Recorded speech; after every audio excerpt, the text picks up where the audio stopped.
They've shown us every plantation with cotton on it. You know what plantation they've never shown us, Abby?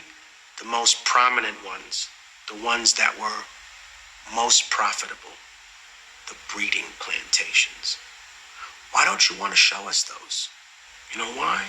Because after the research that I did for this album, you realize that the moment that a girl menstruated, she was put in a stable where a horse would be and forcibly mated, forcibly raped by a male of the slave master's choice.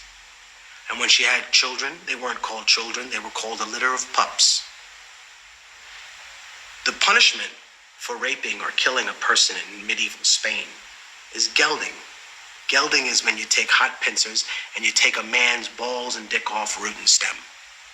Killing a person, law of the Bible, right? Medieval Spain, super religious. You killed a man, he should be killed. Why were indigenous and black people categorized as subhuman? So under the law, you would not be punished for the things that you did to us.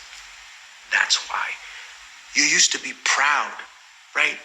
Used to be proud, white America, of rape and murder. Used to be proud of colonization. Used to, wow, that made us tough. And then you got ashamed of it. And that's what you're dealing with. That's what America's dealing with, a schizophrenic crisis. There's a British manual, right, that was taken out of the British Museum because within the manual, it talked about how rape was a weapon of war that should be used against the indigenous population. You're ashamed of that now.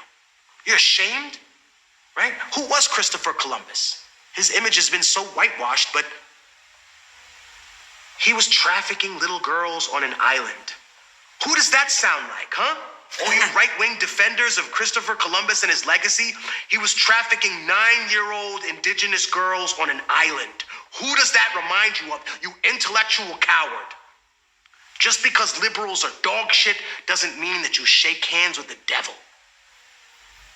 Right? The same way I tell people all the time who are white working class people who hear about reparations for black people and automatically get upset. You know, they hear the word Africa and they're furious already. But the problem is this. The money doesn't come from you.